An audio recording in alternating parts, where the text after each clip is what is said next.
Hello दोस्तों, नमस्कार। एक बार फिर से स्वागत है आपके अपने यूट्यूब चैनल देव जी के ट्रिक्स में। पहली बार जुड़े हैं तो चैनल को सब्सक्राइब भी कर लीजिएगा। चलिए, पहला क्वेश्चन है, इनमें से कौन शब्द आपका तत्सम दिया गया है।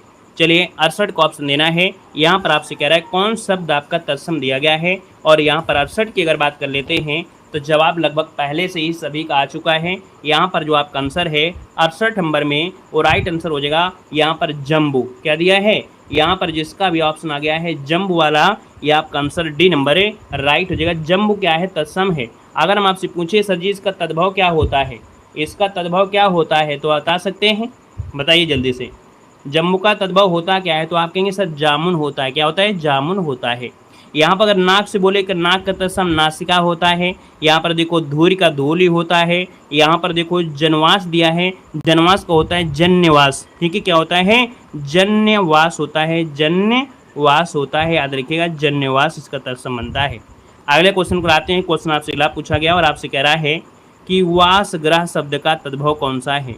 वासग्रह शब्द का तद्भव पूछा गया है, यहाँ पर आंसर है, तो याद रखिए इसका होता है बसेरा। क्या होता है, बसेरा। हमने एक आपको बात बताया था कि भैया आपके तद्भव में ब शब्द मिलेगा, वही तत्सम में बा का परिवर्तन वा में होता है। अगर आप तुक्का लगाना चाहते तो लगा सकते थे, क्योंकि वा यहाँ पर दिया है तो इसका परिवर्तन बा में हुआ है, अर्थात बसेरा हो गया राइट आंसर। क्लियर है, आगे बढ़िए। क्वेश्चन आपसे कह रहा है हिंदी की आदि जननी किसे कहते हैं। हिंदी की आदि जननी जो कहते हैं वो किसे कहते हैं, यहाँ पर ऑप्शन सही करना है। तो देखो हिंदी की आदि जननी दिया है तो 70 का ऑप्शन क्या हो जाएगा, संस्कृत को कहते हैं। लेकिन अगर आपसे कहता हिंदी की जननी किसे कहते हैं, तब क्या होता, थोड़ा क्वेश्चन में खेला हो जाता। खेला क्या हो जाता, हिंदी की जननी अपभ्रंश हो जाता। लेकिन अगर जब आपसे हिंदी की आदि जननी लगा दे, तब आपको यहाँ पर लगाना है संस्कृत लगाना है। इस बात को याद रख लेना, क्योंकि एग्जामिनर कभी कभी घुमा घुमा के मारता है। ठीक है ना। अगला क्वेश्चन यहाँ पर दिया गया है कि इनमें से खड़ी बोली हिंदी के पहले कवि आपके कौन हैं। तो भैया यहाँ पर दिया है कि इनमें से खड़ी बोली हिंदी के पहले कवि, और ये पहले कवि कौन हैं, यहाँ पर देना है। आप कहेंगे सर ये पहले कवि आपके हैं कौन है, खड़ी बोली दिया है तो आपका अमीर खुसरो हो जाएगा। क्या, अमीर खुसरो, क्योंकि यहाँ पर बात हो रही है खड़ी बोली की हो रही है ना। हिंदी के पहले कभी अगर होता तो सरायपा, लेकिन खड़ी बोली दिया है तो अमीर खुसरो, है ना। अगला क्वेश्चन आपसे कह रहा है कि हिंदी साहित्यकार का जो प्रथम लेखक मानते हो किसे मानते हैं। हिंदी साहित्यिक इतिहास का प्रथम लेखक जो माना जाता है वो माना जाता है आपके गरसादातासी को। गरसादातासी हिंदी साहित्य इतिहास के प्रथम लेखक हैं। ऑप्शन नंबर आपका ए राइट हो जाएगा। नेक्स्ट क्वेश्चन दिया गया है और आपसे कह रहा है कि भैया दिए गए शब्द में से गेह के समानार्थी आपके हैं क्या। गेह के समानार्थी क्या क्या हो सकते हैं, तो आप कहेंगे गेह के समानार्थी में यहाँ पर आपसे 73 नंबर में तम नहीं हो सकता है, यहाँ पर सभा दिया गया है, गोष्ठी नहीं हो सकता है, कंचन नहीं होगा, एक बच्चा सदन भवन निकेतन, मतलब ऑप्शन सी वाला बिल्कुल सही है। अगला क्वेश्चन यहाँ पर दिया गया है, कह रहा है इनमें से कौन शब्द आपका स्तुति का विलोम है। स्तुति मतलब होता है किसी की प्रशंसा करना, है ना। जैसे हम क्लास में किसी की प्रशंसा कर लें तो वो बिगड़ जाता है, लेकिन अगर उसको हम क्या है डांट दें तो थोड़ा सुधर जाता है। तो आप कहेंगे स्तुति मतलब हो गया प्रशंसा, तो इसका विलोम क्या हो जाएगा, विलोम हो जाएगा निंदा। यहाँ पर आंसर नंबर आपका बी राइट हो जाएगा। अगला क्वेश्चन दिया गया है इनमें से कौन सा शब्द कनक का अर्थ नहीं होता है। देखिए कनक के अर्थ की अगर बात करते हैं तो कनक में यहाँ पर देखिए अर्थ नहीं होता है, सोना होता है, धतूरा होता है। ये दो चीज़ें आप लोग जानते हैं। अब आपके पास दो ऑप्शन बचे हैं जिनसे आपको आंसर मिलना है, या तो छल हो सकता है या तो खजूर हो सकता है। अपने दिमाग पर थोड़ा सा फोकस डालिएगा, है ना। फोकस ये डालिए कि भैया खजूर हम लगाएं या छल लगाएं। तो एक बात को याद रखना कि भैया कनक का अर्थ यहाँ पर सोना है, धतूरा है और अन्न भी होता है। क्या होता है, अन्न भी होता है। अन्न जो खाने की चीज़ है और खाने की चीज़ खजूर भी है। तो एक बचा है यहाँ पर आंसर ए नंबर छल हो जाएगा राइट आंसर। क्लियर हो गया है। आगे बढ़िए। क्वेश्चन आपसे अगला पूछा गया है और आपसे कह रहा है कि जो कहा ना जा सके उसे क्या कहते हैं। चलिए यहाँ पर जवाब देना है। हम सब को लेकर चलते हैं, किसी एक को लेकर नहीं चलते हैं। आपने इसके पहले पढ़ लिया है, हमें मालूम है, तो आप हमें मत कहिए कि सर जी थोड़ा फास्ट पढ़ाइए, क्योंकि हम सबको लेकर चलते हैं और सब कुछ बताते हुए चलते हैं। मॉडल पेपर में गलतियां होती हैं उसको भी सुधरवाते हुए चलते हैं, हवा में नहीं भगते हैं। इसलिए आपको स्पीड हमारी कम लग रही हो तो आप क्लास के बाद में पढ़ लीजिएगा, है ना, स्पीड बढ़ा कर देख लीजिएगा। हमारे अनुसार हम अपनी स्पीड को बिल्कुल बराबर रखे हैं, ना बहुत ज़्यादा है ना बहुत कम है ना, क्लियर है। चलिए, तो भैया जो कहा ना जा सके उसे क्या कहते हैं यहाँ पर देना है, यहाँ पर जवाब देना है। हमारी आंखें हर चैनल पे रहती हैं, कहाँ कहाँ आप लोग पढ़ के आ जाते हो हमें पता रहता है ना। चलिए, जो कहा ना जा सके उसे क्या कहते हैं 76 नंबर में। तो आप कहेंगे सर यहाँ पर देखा जाए 76 का ऑप्शन क्या बनेगा, यहाँ पर बनेगा अकथनीय बनेगा। ऑप्शन नंबर आपका डी अकथनीय बन जाएगा। अगला क्वेश्चन यहाँ पर दिया गया है और आपसे यहाँ पर क्या कह रहा है, कह रहा है दिए गए विकल्प में से सही वाक्य आपको चुनना है। 77 ऑप्शन आपसे दिया गया है।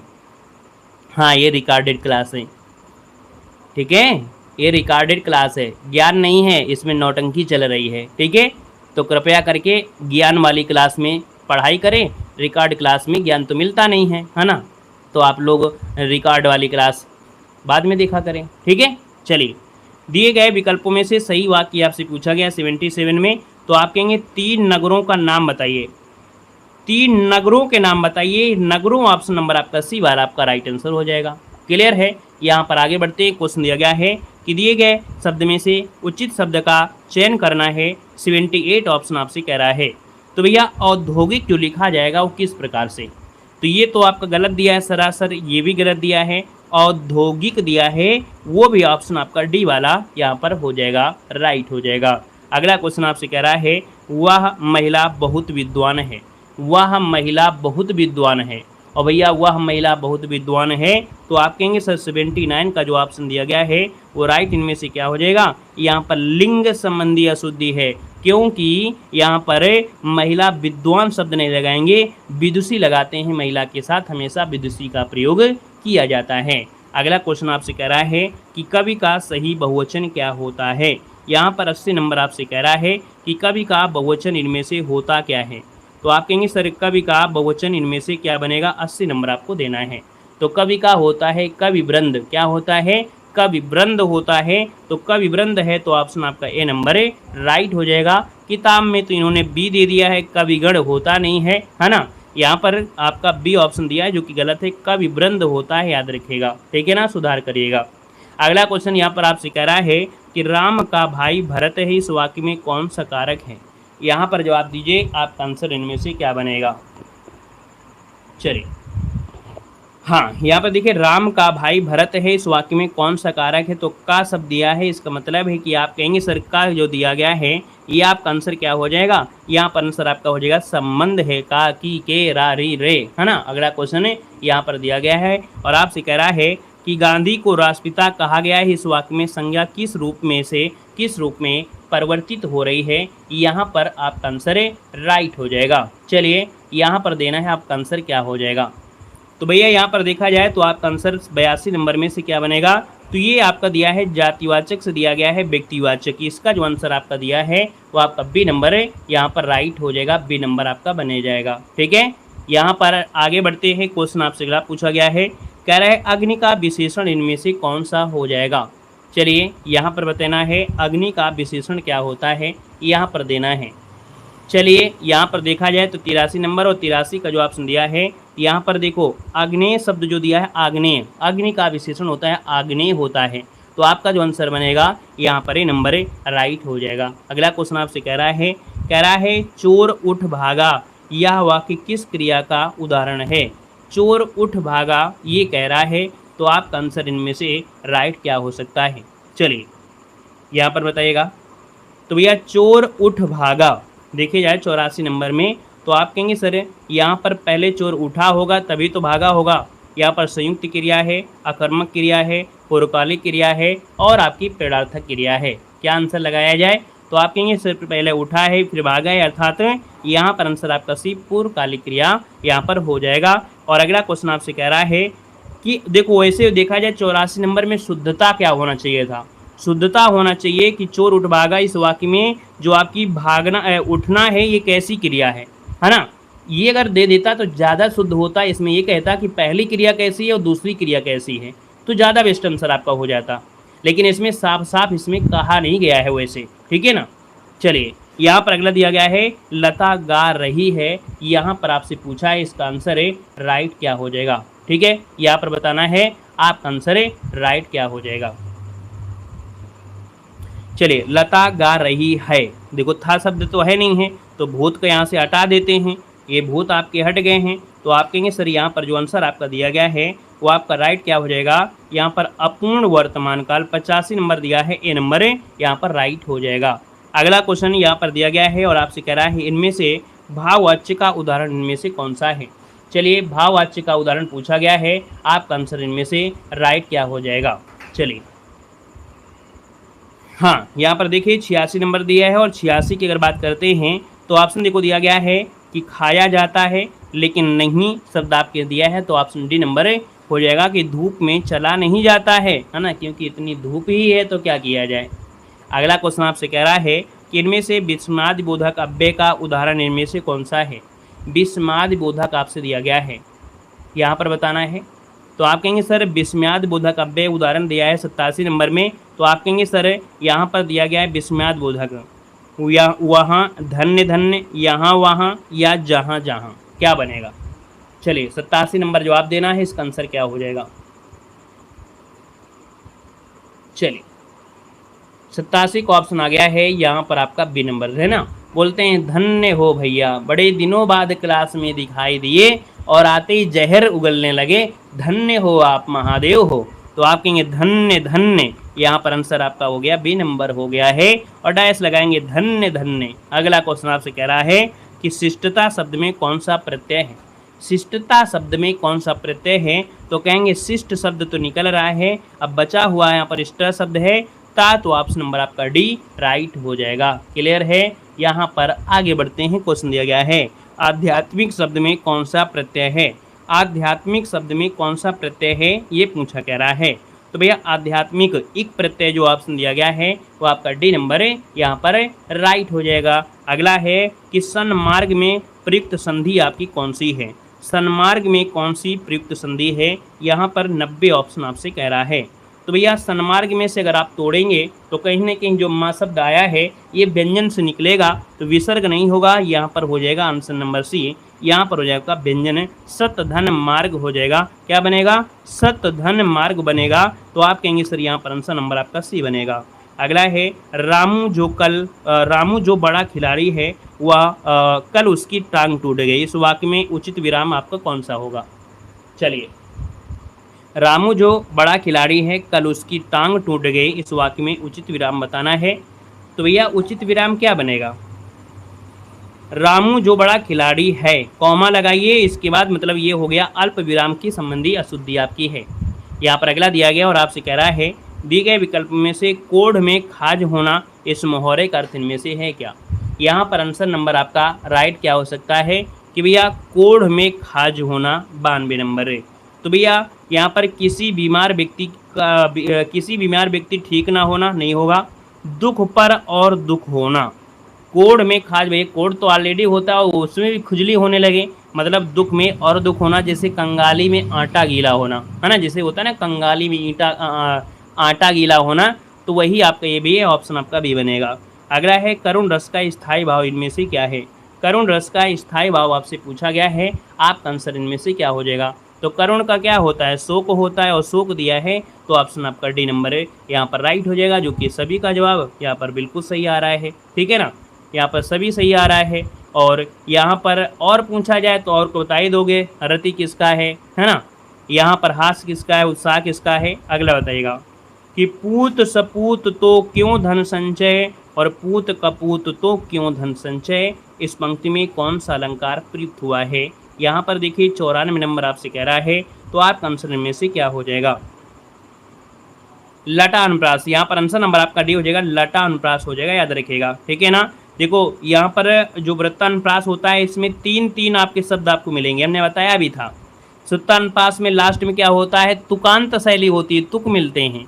यहाँ पर अगला दिया गया है आपसे गद्यांश, और गद्यांश कह रहा है कि आवश्यकता इस बात की हमारी शिक्षा का माध्यम भारतीय भाषा है।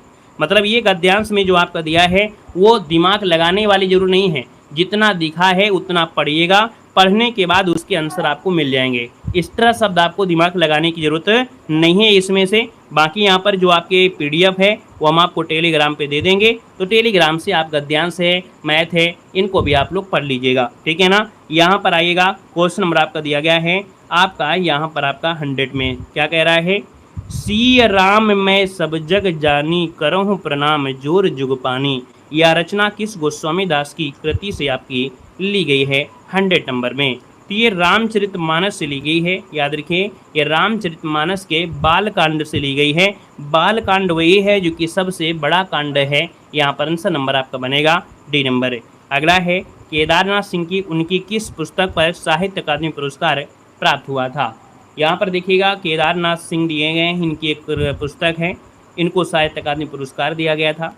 ये दिया गया था 1989 में। कब दिया गया था? 1989 में दिया गया था। ये कविता संग्रह है। देखा जाए तो आपका आंसर इनमें से राइट हो जाएगा। यहाँ पर अकाल में सारस क्या बनेगा? अकाल में सारस के लिए 1989 में इनकी इस पुस्तक को या कविता संग्रह को पुरस्कार दिया गया था। अगला है मृच्छकटिकम किसकी रचना है? मृच्छकटिकम किसकी रचना है? तो भैया यहाँ पर मच्छर काटते हैं जो जूते मोजे होते हैं, अर्थात जो शूद्रक होते हैं। मच्छकटिकम किसकी है? तो आपकी शूद्रक है, ऑप्शन नंबर आपका ए राइट हो जाएगा। अगला है कि यह मास जो चंद्रमा की के अनुसार गिना जाता है, यहाँ पर एक स्थान भरना है कि यह मास जो चंद्रमा की क्या भरा जाए भाई? गति। मलमास नहीं हो सकता है, चंद्रमास जरूर हो सकता है। रीत नहीं भर सकते हैं, ये आपका आंसर ये भर जाएगा। यह मास जो चंद्रमा की गति के अनुसार गिना जाता है वह चंद्रमास कहलाता है। सही आंसर आपका ये नंबर राइट हो जाएगा, ठीक है। अगला क्वेश्चन आपके सामने है, चित्रा मुग्दल को उनकी किस कृति के लिए साहित्य अकादमी पुरस्कार से पुरस्कृत किया गया था? यहाँ पर देख सकते हैं, एक आपने पढ़ा होगा उपन्यास है, पोस्ट बॉक्स नंबर 203 नाला सुपारा। यह है क्या? उपन्यास है। इसका आंसर नंबर आपका सी हो जाएगा। कब मिला था? तो 2018 में मिला था, याद रखिएगा, साहित्य अकादमी पुरस्कार मिला था। अगला क्वेश्चन आपसे दिया गया है, हिंदी की पहली बोलती फिल्म जो आपकी है वो आलम आरा है, वो किस वर्ष रिलीज हुई थी? इसके पहले प्रैक्टिस सेट में आपको मिला था मूक, है ना, मूक जो कि आपके हरिश्चंद्र थी। इस प्रैक्टिस सेट में आपसे मिला है बोलने वाली फिल्म। तो भैया ये बोलने वाली फिल्म आपकी है, बोलती हुई फिल्म है। ये दोस्तों याद रखिए 14 मार्च 1931 को, कब? 14 मार्च 1931 को ये रिलीज हुई थी, याद रखिएगा। अगला क्वेश्चन दिया है, भारत कला संग्रहालय जो आपका है, भारत कला भवन संग्रहालय जो स्थित है वो आपके कहाँ पर स्थित है? हाँ बिल्कुल सही है, मुख्य फिल्म अगर पूछता तो 1913 में हरिश्चंद्र हो जाती। भारत कला भवन संग्रहालय जो आपका है 106 नंबर में, तो 106 नंबर का ऑप्शन दीजिएगा। ये आपके वाराणसी में है, याद रखिएगा। कहाँ पर है? तो आपके भारत कला भवन संग्रहालय वाराणसी में है, और 1920 में इसकी स्थापना आपकी हुई थी, राय कृष्ण दास के द्वारा कराई गई थी। अगला है, उत्तर प्रदेश के निम्नलिखित में से जिलों में से किसका क्षेत्रफल सर्वाधिक है? सर्वाधिक क्षेत्रफल आपसे पूछा गया है और सर्वाधिक क्षेत्रफल दिया है, तो आपका आंसर इनमें से राइट क्या हो जाएगा? 107 नंबर में। 107 को ऑप्शन जो आपका लखीमपुर खीरी, है ना, क्या हो जाएगा? ये जो लखीमपुर खीरी है ये सर्वाधिक क्षेत्रफल आपका है, याद रखिएगा, ठीक है, लखीमपुर खीरी हो जाएगा। चलिए, और यहाँ पर देखिए अगला क्वेश्चन, अगर सबसे कम बोलता तो फिर भदोही हो जाता, संत रविदास हो जाता, या भदोही कह सकते थे। यहाँ पर अगला, उत्तर प्रदेश की किस क्षेत्र में सोयाबीन की सबसे फसल जो है वो उगाई जाती है? चलिए, सॉरी, वो आपका है पेड़ पौधों के लिए है। क्षेत्रफल भी पूछा गया है तो लखीमपुर है, और वो जो हमने अभी बताया कि जो संत नवेर वो आपका पेड़ों में सबसे कम है, जहाँ पर कम पेड़ है वो है, ठीक है। जो सबसे कम है वो भदोही में है, वन की बात हो रही है, ठीक है ना। चलिए, यहाँ पर देखो उत्तर प्रदेश की किस क्षेत्र में सोयाबीन की फसल उगाई जाती है? 108 नंबर में। तो यहाँ पर आप कहेंगे सर इसका आंसर आपका डी हो जाएगा। ये बुंदेलखंड क्षेत्र आपका पड़ता है ना, जिसे जुजाग भुक्ति कहते हैं, है ना, जिसे जुजाग भुक्ति कहते हैं, याद रखिएगा। अगला क्वेश्चन आपसे कह रहा है कि भैया कार्तिक एक लोक नृत्य है, और ये जो कार्तिक लोक नृत्य है ये कहाँ का लोक नृत्य है आप बताना है। तो 109 नंबर का ऑप्शन बनेगा बुंदेलखंड क्षेत्र का। यहाँ पर जो आंसर है वो राइट क्या हो जाएगा? ए नंबर यहाँ पर राइट हो जाएगा, है ना। श्री कृष्ण और गोपी बनकर किए जाने वाला ये नृत्य है। और अगला क्वेश्चन आपसे कह रहा है कि भारत में ब्रिटिश शासनकाल में उत्तर प्रदेश के निम्नलिखित में से किस स्थान पर रंग थिएटर के रूप में जाना जाता था। रंग थिएटर जिसे बोलते थे जीपीओ, जीपीओ लखनऊ में स्थित आपका है। अंग्रेजों का ये मनोरंजन केंद्र हुआ करता था। अंग्रेज अफसर और उनके परिवार के लोग मनोरंजन करने के लिए यहाँ पर जुटा करते थे। तो यहाँ पर जो आपका आंसर बनेगा वो कौन सा हो जाएगा, तो आप कहेंगे सर 110 का आंसर आपका बनेगा डी नंबर है, जेपीओ लखनऊ इसका आंसर आपका सही हो जाएगा। ठीक है ना, क्लियर है। और जिसे आज जीपीओ कहते हैं, रंग थिएटर को रंग थिएटर भी कहा जाता था। ठीक है। यहाँ पर अगला क्वेश्चन दिया है, उत्तर प्रदेश में जो दिया सलाई उद्योग है इसका प्रमुख केंद्र कौन सा है। दिया सलाई उद्योग आपको कहाँ मिलेगा। दिया सलाई जलाओ बर जाओ, अर्थात यहाँ पर बरेली इसका सही आंसर बनेगा कि दिया सलाई उद्योग आपके बरेली में होता है। अगर पूछे सहारनपुर में क्या होता है तो आप कहेंगे सर कागज उद्योग जो आपका होता है सहारनपुर में होता है। यहाँ पर मिर्ज़ापुर अगर पूछे तो मिर्ज़ापुर आपके कालीन के लिए जाना जाता है ना। यहाँ पर अगर आपसे पूछे मुरादाबाद तो भैया पीतल के सामान के लिए यहाँ पर मुरादाबाद जाना जाता है। अगले क्वेश्चन को आते हैं, दिया गया है कि हाल ही में किस देश में विनाशकारी भूस्खलन के बाद भारत द्वारा उस देश को $1 मिलियन की सहायता प्रदान की गई है। भारत ने $1 मिलियन की सहायता दिया है और यहाँ पर देखा जाए तो इसका आंसर आपका डी हो जाएगा, पपुआ न्यूगिनी जिसका ऑप्शन आ रहा है बिल्कुल सही जवाब इनमें से राइट हो जाएगा। और पपुआ न्यूगिनी में 24 मई 2024 को ये भूस्खलन हुआ था। अगला है कि 17वें इंडिया प्रीमियर लीग अर्थात आईपीएल 2024 का खिताब किस फ्रेंचाइजी टीम ने यहाँ पर जीता था। तो भैया यहाँ पर बताना है 113 नंबर में, तो आप कहेंगे सर ये है कोलकाता नाइट राइडर्स जीता था, है ना। और देखा जाए तो यहाँ पर WPL में कौन जीता है वो आप लोग कमेंट करेंगे।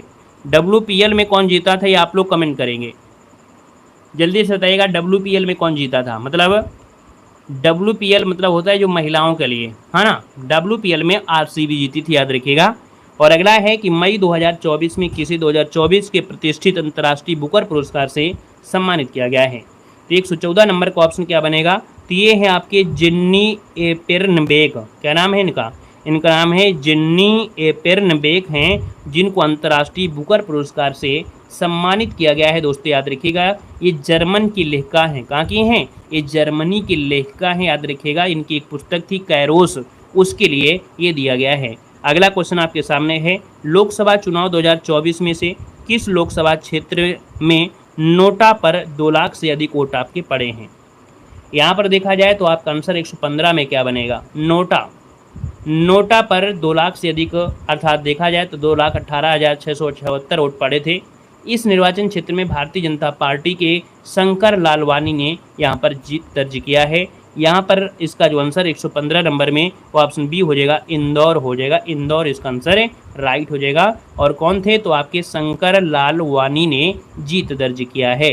यहाँ पर अगला है कि जून 2024 में मोबाइल ऐप सारथी 2.0 किसने लॉन्च किया है। चलिए यहाँ पर बताना है कि भैया जून 2024 में से मोबाइल ऐप सारथी 2.0 किसने लॉन्च किया है 116 नंबर में। तो यहाँ पर देखिए आपका जवाब हो जाएगा भारतीय प्रतिभूति बोर्ड, जो आपका विनिमय बोर्ड है। 116 नंबर में ऑप्शन सी आपका राइट हो जाएगा। और ये एक मोबाइल ऐप है जो कि जटिल वित्तीय कार्य को सरल बनाने के उद्देश्य से यहाँ पर किया गया है। अगला दिया है कि मई 2024 में आए चक्रवात रेमल को किस देश के द्वारा नामित किया गया है, अर्थात ये जो नाम दिया गया रेमल ये किसके द्वारा दिया गया है।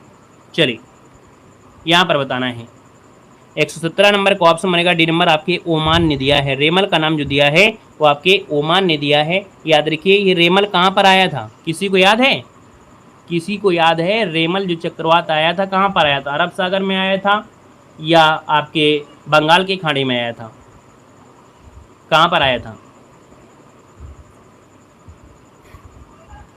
ओमान में नहीं आया था भाई, ओमान ने नाम दिया है, ओमान ने नाम दिया है। लेकिन रेमल जो आपका चक्रवात है ये बंगाल की खाड़ी में आया था, याद रखिए बंगाल की खाड़ी में आया था। ठीक है, रेमल का अर्थ होता है रेत। ठीक है, रेमल का अर्थ होता है अरबी भाषा में जो होता है अमन की भाषा में वो रेत होता है। अगला है निम्न में से कौन सी धातु है मनुष्य द्वारा सबसे पहले उपयोग की गई थी। मनुष्य के द्वारा सबसे पहले उपयोग की गई जो धातु है इनमें से वो कौन सी है। यहाँ पर देखिए ये कौन सी है, तो 118 का ऑप्शन सी हो जाएगा, तांबा धातु है। याद रखिए तांबा इसका राइट आंसर है यहाँ पर हो जाएगा। ठीक है, क्लियर है। चलिए यहाँ पर तांबे की ठोस है ना, ये तन्यता क्षमता के कारण ये हथियार बनाने में थोड़ा आसान हुआ करता था। यहाँ पर अगला दिया है, निम्न में से कौन फाइलेरिया रोग के लिए रोगवाहक अर्थात वेक्टर के रूप में कार्य करता है। फाइलेरिया के लिए ये जो होता है, याद रखिएगा मच्छर है ना। यहाँ पर जो आंसर है कि भैया एक मच्छर होता है, इसे बोलते हैं क्यूलेक्स मच्छर। कौन है? क्यूलेक्स मच्छर फाइलेरिया रोग के लिए एक रोगवाहक के रूप में कार्य करता है। तो आपका जो आंसर हो जाएगा वो आपका बी राइट हो जाएगा। यहाँ पर अगला क्वेश्चन दिया गया है कि जब भारत सरकार अधिनियम 1935 अधिनियमित किया गया था तब भारत का वायसराय इनमें से कौन था। तब भारत का वायसराय इनमें से कौन था? याद रखिए ये है आपका लॉर्ड विलिंगटन। कौन है? Lord Willingdon. जो ऑप्शन है आपका डी नंबर है, ये आपका जवाब इनमें से राइट हो जाएगा। 1931 में द्वितीय गोलमेज सम्मेलन और 32 में से तृतीय गोलमेज सम्मेलन का आयोजन इसी के समय आपका हुआ था। यहाँ पर अगला क्वेश्चन दिया गया है कि किस वर्ष में भारत सरकार अधिनियम 1935 के प्रावधानों के अनुसार भारत का संघीय न्यायालय स्थापित किया गया था। तो भारत का जो संघीय न्यायालय है और स्थापित किया गया, यहाँ पर देखा जाए तो इसका आंसर क्या हो जाएगा 121 नंबर में। तो आप कहेंगे सर 1937 बनेगा, राइट आंसर 1937 में ये आपका किया गया था। 35 के प्रावधानों के अनुसार ये स्थापना हुई थी 37 में। अगला दिया गया है कि पुरानी मुद्रा को समाप्त करके उसके स्थान पर नई मुद्रा जारी करने की जो कार्यवाही कहलाती है इसे कहते क्या हैं। चलिए पुरानी मुद्रा को समाप्त कर दिया जाए और उसके स्थान पर नई मुद्रा अगर जारी कर दिया जाए तो इसको कहा क्या जाता है, ये आपसे कह रहा है। 122 नंबर का ऑप्शन बनेगा डी नंबर, इसे बोलते हैं विमुद्रीकरण, है ना, बोलते हैं ना विमुद्रीकरण हो गया। मोदी जी ने 1500 के नोटों को समाप्त कर दिया। तो आप कहेंगे सर ये होता है विमुद्रीकरण, ऑप्शन नंबर आपका डी राइट हो जाएगा। अगला दिया गया है कि अंतर्राष्ट्रीय पुनर्निर्माण एवं विकास बैंक को सार्वजनिक रूप से किस नाम से जानते हैं। बड़ा अच्छा क्वेश्चन दिया गया है कि भैया जो अंतर्राष्ट्रीय पुनर्निर्माण विकास बैंक है इसको दूसरे किस नाम से जाना जाता है। तो दोस्तों यहाँ पर याद रखिए इसको बोलते हैं, यहाँ पर क्या बोलते हैं, 123 नंबर का ऑप्शन देना है। यहाँ पर आंसर राइट क्या हो जाएगा, इसका जवाब देना है। जल्दी से बताइएगा यहाँ पर जो आंसर बनेगा इनमें से राइट क्या हो सकता है। चलिए अंतर्राष्ट्रीय पुनर्निर्माण एवं विकास बैंक को और किस नाम से जाना जाता है। चलिए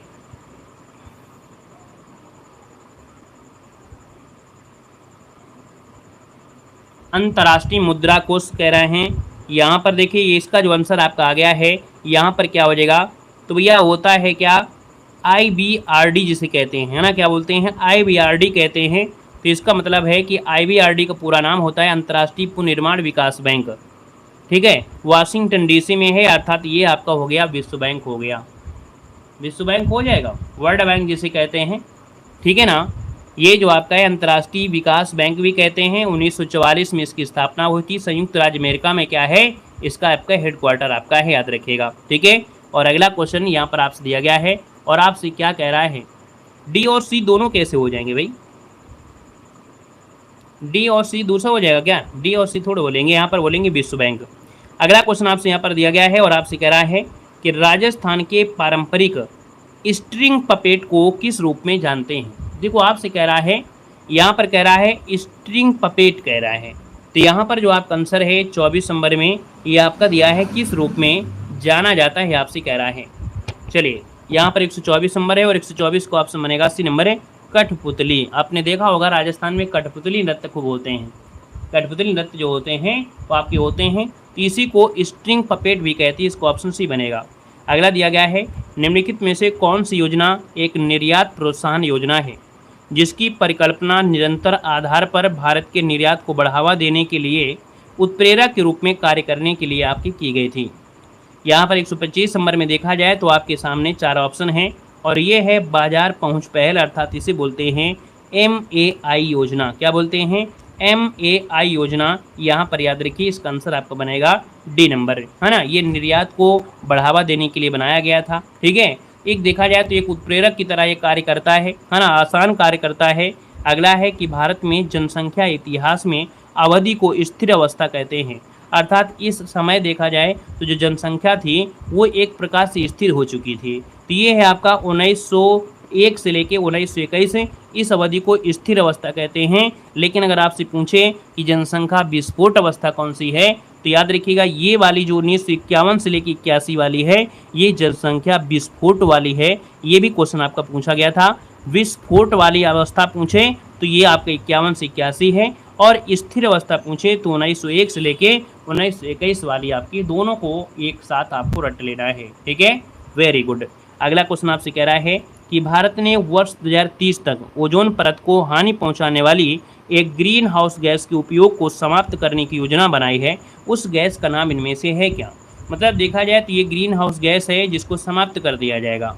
तो यहाँ पर देखा जाए तो ये है आपको कौन CFC, यहाँ पर जो दिया गया है कौन, ये वाला है हाइड्रोफ्लोरोकार्बन जो आपका है 127 नंबर में जो ऑप्शन बी दिया है कि हाइड्रोक्लोरोकार्बन जो आपकी है वो उन परत को हानि पहुंचाने वाली ग्रीन गैस है, इसको समाप्त करने की योजना है। ऑप्शन नंबर आपका बी राइट हो जाएगा। अब आप कहोगे CO2 को खत्म कर दिया जाए, तो भैया CO2 को कैसे खत्म हो जाएगी, खत्म हो सकती है क्या? आप लोग अपनी नाक से अपनी बॉडी से CO2 निकालना बंद कर देंगे?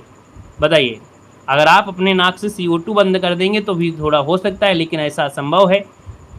अगर आप लोग CFC कहेंगे, CFC गैस है, क्या आप लोग फ्रिज को बंद कर देंगे? ये बताइए, क्या अपनी फ्रिजों को आप बंद कर सकते हैं? नहीं बंद कर सकते हैं। तो इसलिए ऐसा ऑप्शन चुनिए जिसको समाप्त किया जा सकता है कहीं ना कहीं। तो आप कहेंगे सर CO2 को नहीं कर सकते हैं, CFC नहीं कर सकते हैं, क्योंकि कंप्यूटर है आपके घर में, जो आपके वो मशीन होती हैं, फ्रिज होती हैं, इनमें गैस होती है CFC वाली, वो खत्म ही नहीं कर सकते हैं, ये तो बढ़ रहा है धीरे धीरे। तो ये जो ऑप्शन आपका है ये आपका समाप्त करने की योजना है। यहाँ पर अगला दिया गया है कि सिंधु जल संधि, क्या दिया है, सिंधु जल संधि भारत को और नदियों के जल के उपयोग की अनुमति देना है।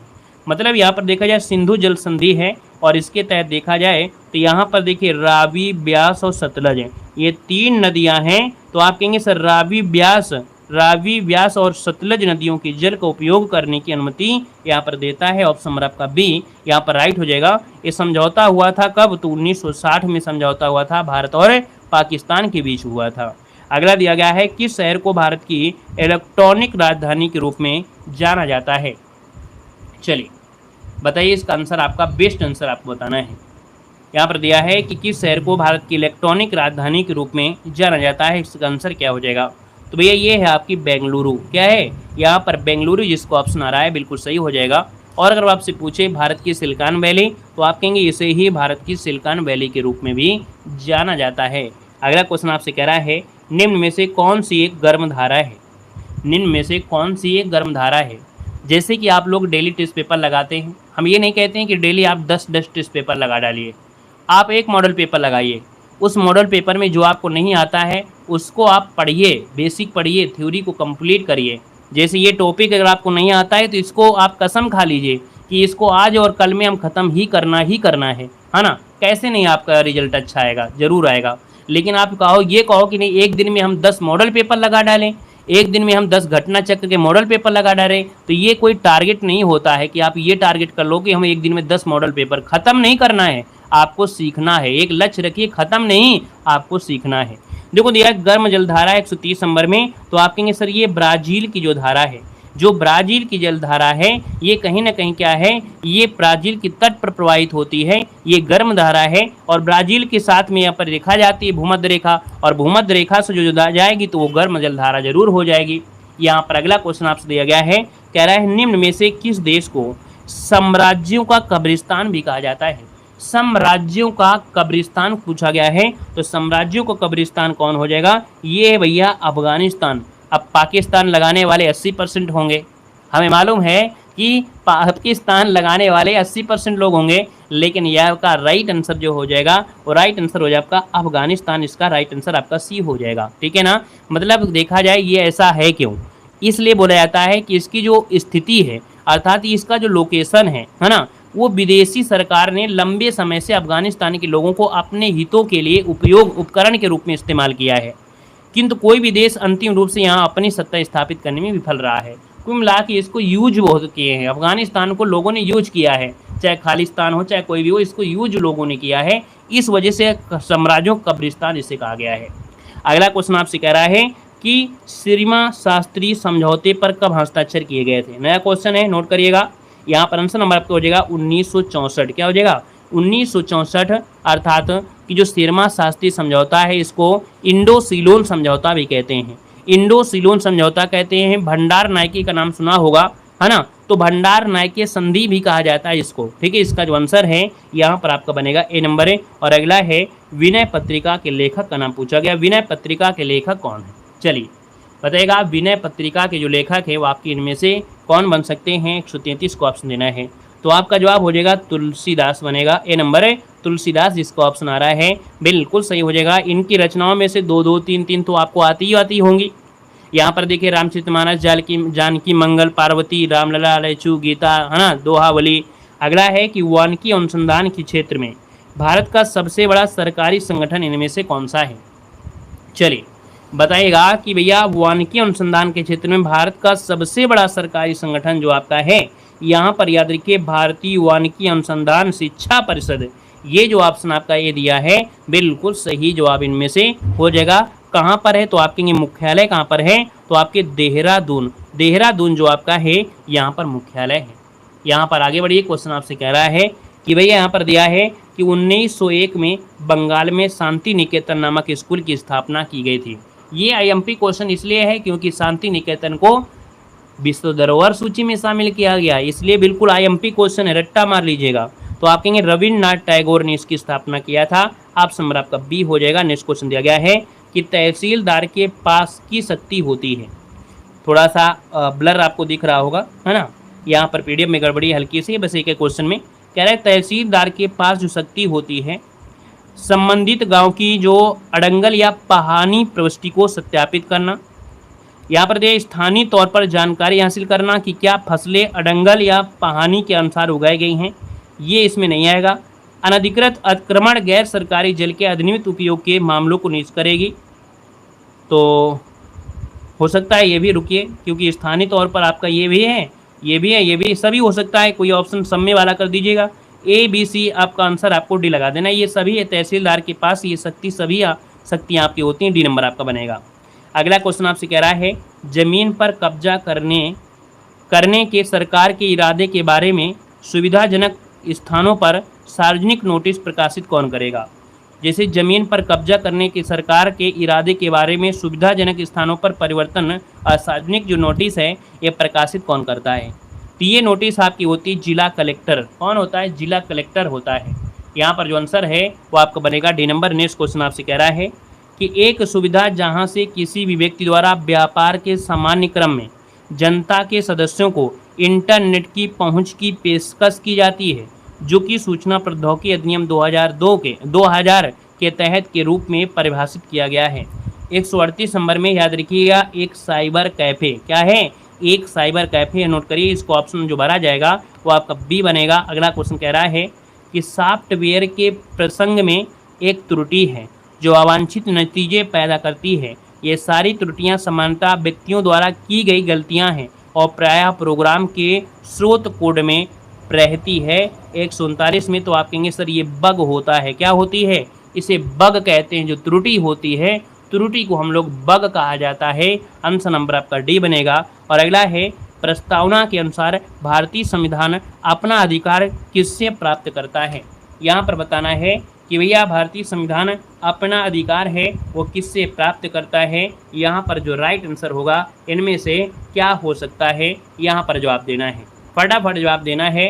आपका आंसर इनमें से, बेस्ट आंसर इनमें से क्या हो सकता है?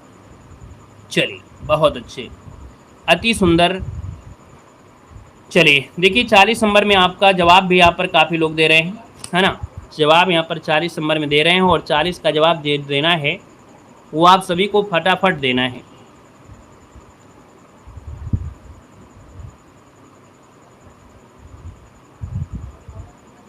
चलिए हाँ, तो देखिए यहाँ पर 140 नंबर का जवाब आ गया है। लगभग सभी का सही है। भारत की जनता, मतलब भारतीय संविधान का अपना अधिकार किससे प्राप्त है? तो आपके भारतीय जनता आपकी सर्वोच्च होती है। हमने कहा भी है भारतीय जनता सर्वोच्च होती है।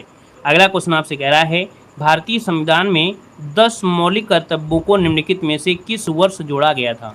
ये जो 10 मौलिक कर्तव्य हैं इनको जोड़ा कब गया था ये बताइएगा। वेरी गुड, आप बिल्कुल राइट हो।